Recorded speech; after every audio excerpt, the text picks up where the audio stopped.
Muy buenas noches, bienvenidos a La Controversia, transmite Canal Capital en directo, un programa siempre de debate sobre los problemas del país y sobre los problemas de Bogotá. Hoy tenemos unos invitados especiales para debatir un tema especial. Gerardo Ardila es secretario de Planeación Distrital, el concejal William Moreno de Progresistas y Antonio Sanguino del Partido Verde para debatir sobre el gobierno de Petro, sobre un año. Secretario, hay dos temas. Uno, el estilo, dice Héctor Figueros que hay un problema grave de estilo. Pero otro que es ya al corazón del proyecto de Petro, dice que no tiene idea de un modelo de ciudad. Usted que es, pues está encargado de ese tema de la planeación, ¿si hay un modelo de ciudad? Sí, desde luego. Yo creo que el doctor Riveros lo ha planteado con mucha claridad y lo ha planteado con una transparencia que a mí me hubiera costado trabajo. La idea fundamental de este proceso es la de recuperar la posibilidad de una ciudad compacta. Yo creo que la propuesta que estamos haciendo del plan de ordenamiento territorial hay que entenderla, o un plan de ordenamiento territorial hay que entenderlo como un conjunto de estrategias que permiten estímulos y desestímulos. Estimulamos lo que creemos que debería ser el modelo de ciudad y desestimulamos aquello que nos parece inconveniente. Y desde esa perspectiva pues estamos desestimulando la localización de nuevas poblaciones, de nuevas personas en las áreas de riesgo, sobre todo en las áreas inundables en el occidente de la ciudad y en las áreas donde tenemos todos los peligros gigantescos de la inestabilidad estructural generada sobre todo por una minería irresponsable que dejó abandonadas cantidades de minas que nunca se cerraron y que tenemos un pasivo ambiental que debemos nosotros ahora tener que enfrentar. Y al mismo tiempo estamos estimulando la posibilidad de la localización de todas esas nuevas poblaciones en las áreas en las cuales la ciudad tiene unos bajísimos densidades, en primer lugar, y en segundo lugar, unos procesos de deterioro que es absolutamente necesario frenar y transformar para poder tener una ciudad mucho más amable y una ciudad en la que naturalmente, en la medida en que estemos viviendo en ella permanentemente, logremos disminuir la inseguridad, logremos disminuir las grandes distancias que hay que recorrer diariamente, generando unas posibilidades mucho más fáciles para la movilidad no motorizada, facilitando también desde luego la posibilidad de vida conjunta de personas con distinta capacidad de pago. Eso es lo que hemos venido planteando desde el principio. Pero bueno, eso son ideas, pero ya en este momento, este año, ¿qué se ha hecho de eso? ¿Qué? Bueno, en primer lugar, pues está, yo creo que eso es mucho más que ideas hoy en día, ya el plan de desarrollo que presentamos ya se está llevando a la práctica en estos pocos meses desde su aprobación, ¿no? En estos 5 o 6 meses hemos logrado avanzar seriamente. Primero, no teníamos una evaluación clara de los suelos que corresponden al distrito, no había en ninguna parte una lista clara de cuáles eran los predios que teníamos, cuál era su tamaño, cuál era su localización. Todo eso lo hemos tenido que hacer para poder seguir avanzando. No teníamos tampoco... Pero dicen que hay muy poco suelo. Hay poco, pero no tan poco como pensamos, ¿no? Y además, en ese poco suelo se pueden hacer buenas cosas. Yo pienso que además de que hay poco suelo, precisamente por eso estamos buscando la posibilidad de liberar alturas en algunas zonas para permitir utilizar de una mejor manera el espacio del que disponemos.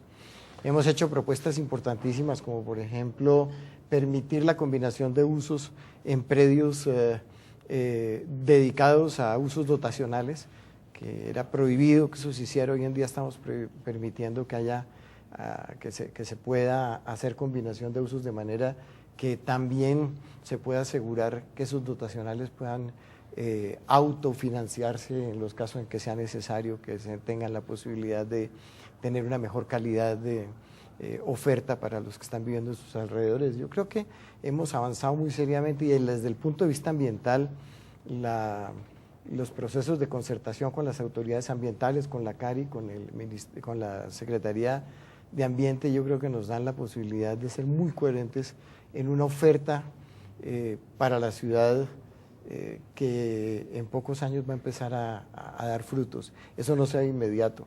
Y yo creo que lo importante es que estamos tomando decisiones que implican consumir un capital político que probablemente nosotros mismos no vamos a recuperar, pero que hay que hacerlo por seriedad y que hay que hacerlo por convicción también, ¿no? Por último, un punto clave aquí es que la mayoría de los miembros del gabinete no hemos sido políticos en el sentido de que no hemos sido militantes políticos activos. En general todos venimos de la academia o venimos de otros procesos sociales de otra naturaleza, lo cual nos da muchísima independencia que yo creo que el alcalde ha respetado y que a veces costó para poderla integrar, ¿no? Yo creo que estamos empezando a lograr esa integración y yo creo que eso es benéfico para la ciudad. Concejal, ¿cómo en el punto de relaciones con el Consejo, y es una de las cosas sobre la cual se ha debatido mucho, se dice que Petro ha fallado en este campo de las relaciones con el Consejo y ha tenido una confrontación muy dura con el Consejo? ¿Usted cómo ve desde el Consejo las relaciones? ¿Se ha acertado? ¿Qué cosas debía corregir Petro en ese camino? Hay que primero hacer una recapitulación de lo que era la relación de las administraciones pasadas con el Consejo y a partir de ahí entender por qué la necesidad de hacer una ruptura en ese tipo de relaciones que ya venían dándose en las ciudades afortunadamente. Un Consejo acostumbrado a negociar con la administración de turno para que los proyectos pudieran viabilizarse y donde el colmo llegó en la administración pasada a que prácticamente los concejales tenían entidades enteras bajo su control. Pues por supuesto esta administración se monta sobre otros postulados que precisamente plantean romper esas lógicas de que el Consejo siga siendo un peaje de la viabilización de los proyectos de gestión de una administración. Eso ha generado unas tensiones, unas incomprensiones y unas dificultades en la viabilidad misma de los proyectos presentados por parte de la administración. Pero creo que es una apuesta de fondo por cambiar también las costumbres políticas que ha venido desafortunadamente cabalgando en esta ciudad y donde es absolutamente necesario que el concejal asuma su puesto de control político y la administración la de su acción propia de administración. O sea, que los concejales están inconformes porque no les ha dado gabelas y puestos. Es lo que yo puedo concluir en este primer año, desafortunadamente. Pero me permites una réplica, Leo. Y no estamos en el Consejo, compañero Sanguino. No importa, es que la réplica se usa. En ese sentido, y no se sienta aludido por estas insinuaciones, ni más faltaba. Porque es que quiero hacer una puntualización. Y él me interrumpe siempre donde estoy, porque precisamente este tipo de alusiones generan estas reacciones. Pero sí es necesario que cambiemos formas de hacer la política y de las relaciones de las corporaciones con las administraciones. Y en eso, por supuesto, el primer momento ha sido un momento de startazo, de cambio, de que aquí no vamos a doblegarnos frente a las presiones que tiene la corporación, que además tiene una cantidad de instrumentos impresionantes para tratar de hacerlo, y muy probablemente lo que va a restar en lo que viene de la administración es un acercamiento con nuevos códigos de comunicación. La posibilidad de que los concejales que entiendan que cuentan con una administración de un talante distinto, pues también construyan unas relaciones proactivas, políticas, pensando en el bien de la ciudad y no de los intereses de la estructura política que de alguna manera... Quedan 3 años para esa nueva relación. Y yo creo que lo que viene va a ser altamente positivo en ese sentido. Estamos en la controversia y el tema quedó muy candente sobre, bueno, el Gustavo Petro y el Consejo, y hay acusaciones mutuas de clientelismo, dice, de los concejales, dice William, y tú le achacas clientelismo o que nada en 2 aguas a Petro, pero aquí tenemos un señor reposado que va a decir qué tanto de clientelismo hay en cada uno de los 2 lados. No, yo creo que realmente a mí me parece que un ejemplo de comportamiento político, tanto de parte del Consejo como de parte de la Administración, se dio en la aprobación del Plan de Desarrollo. Y a mí me hizo sentir y me hizo pensar, y todavía lo creo profundamente, que tenemos un Consejo que en medio de toda su diversidad y de toda su variabilidad, porque naturalmente tenemos de extremo a extremo todas las posibilidades, pero es un consejo que oye argumentos. Y yo creo que es un consejo que en esa capacidad de oír argumentos termina contribuyendo a construir ciudad, que es lo que nos importa en el fondo.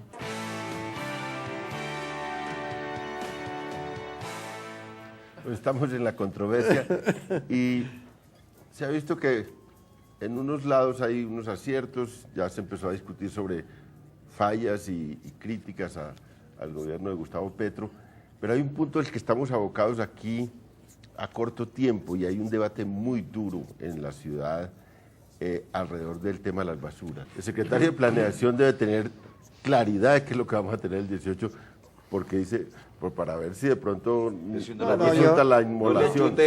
Yo tengo una visión muy distinta de la que tiene el doctor Riveros y un poco más respetuosa también. Porque yo pienso que es fácil acusar al otro de tonto cuando uno no está metido en el paseo. Pero a mí sí me parece que es importante ver que durante todo este tiempo lo único que han hecho los prestadores del servicio para darnos una apariencia de ciudad limpia en las áreas donde se mueve el doctor Riveros, pero en el resto de la ciudad la situación es muy grave, y es muy sucia y es muy difícil. Pero además lo único que están haciendo es recoger la basura y llevarla a un lugar en el que la tiran, que está a punto de terminar su vida útil y que tenemos que ver cómo hacemos con eso, que genera unas ganancias impresionantes que llevan al extremo de que estén dispuestos a jugársela toda de manera ilegal, porque no es legal lo que están proponiendo para hacer después del 18, de tal manera que puedan mantener el negocio tan productivo que tienen en sus manos. Que no le pagan de ninguna manera a los recicladores, 11.000 recicladores que trabajan y que hacen el mismo trabajo en menores cantidades, pero que no reciben la retribución que reciben los grandes propietarios. Déjenme terminar un paréntesis para decir que todas esas condiciones absolutamente descomedidas en favor de los operarios privados están en un contrato que firmó este gobierno, no que firmó el anterior, ni los anteriores. Este gobierno es un contrato nuevo, no es una prórroga del anterior. No, es una prórroga. Bueno, no, señor, no es una prórroga, es un contrato nuevo. Donde no incluyeron la cláusula de reversión de los vehículos. Pero claro. el tema de todas maneras fundamentalmente es que tenemos que cambiar esas circunstancias y tenemos que buscar otras alternativas. Yo creo que lo que deberíamos estar haciendo en este momento es tratando de buscar verdaderamente cuáles serían los caminos que tenemos que encontrar para el reciclaje. Y eso no sácale de la manga de cualquiera. Yo creo que es un trabajo que tenemos que hacer de manera colectiva, que implica desde luego todo un proceso de educación, que implica desde luego al mismo tiempo también toda un cambio de costumbres y que implica desde luego de una manera muy importante es que esos recicladores tengan la posibilidad de desarrollar su trabajo en nuevas condiciones. Si nosotros tenemos esos 11.000 recicladores, si nosotros desde la fuente empezamos a actuar de otra manera y podemos hacerlo de otra manera, lo que estamos enfrentando es la posibilidad de cambiar y de usar la basura como una fuente de producción importante, como ocurre en casi todas las ciudades. En casi todas las ciudades del mundo la gente paga por recoger la basura y no la convierte en un negocio que enriquece a tres nada más. Déjame a mí hacer una apreciación. Otro datico de 10 segundos. Gracias, León, que en tú eres Bogotá ya se recicla el 40% de lo que es posible recuperar. El 30 y con dificultad. Concejal, ¿va a salir bien esto? Mire, lo primero que hay que entender es cuál es la obsesión del alcalde. Es recuperarle a la ciudad un servicio público fundamental. ¿Por qué recuperárselo? Porque desde hace 12 años los operadores privados lo tomaron de tal manera que hasta ahora se está evidenciando el supernegocio que ha significado este tema en manos de ellos. Y es absolutamente necesario cambiar un modelo que es anacrónico. Ustedes que les gusta tanto la modernidad, no podemos seguir pensando que lo que hay que hacer con el tema de los residuos sólidos de la ciudad es contratar unas empresas para llevarlas a un relleno sanitario con todas las implicaciones ambientales, compañero del Partido Verde, que genera ese modelo. Y con la preocupación de que casi que de manera clandestina y marginal 14.000 familias, básicamente trabajando en horas de la noche, se deambulen por la ciudad tratando de recuperar el material, disputándoselo a estos grandes operadores. En ese sentido, lo que está haciendo la alcaldía es poner en estelaridad, en colocar de manera protagónica a estos recicladores para que ellos sean el punto central del nuevo modelo. Y por supuesto, la única manera de generar esa transición es que la administración distrital, por lo menos durante el próximo año, tenga control del proceso de recolección de basuras. Lo ha dicho claramente la administración, no es para estatizar de manera definitiva en la recolección de basuras. Hay unas condiciones normativas que obligan a trabajar hacia la libre competencia. Una vez la CRA presente ante la Corte Constitucional el modelo que aún no ha sido capaz de presentar y que le pidió prórroga a la Corte para poder presentar la información que permita a la ciudad efectivamente entrar en el modelo de libre William, competencia. tenemos que ir a otra pausa y venimos a continuar este debate.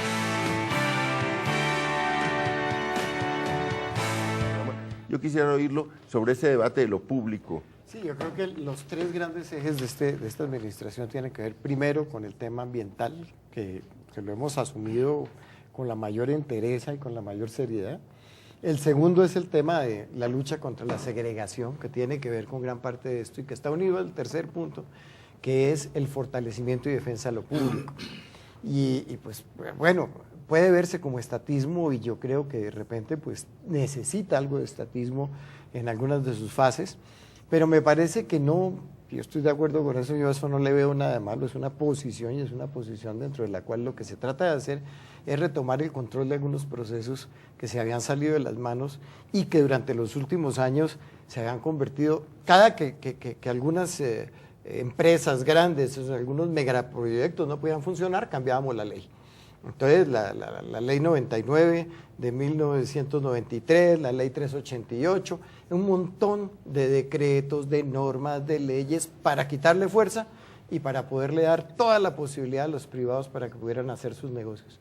Y a esta altura, después de tantos años, ese modelo no ha funcionado.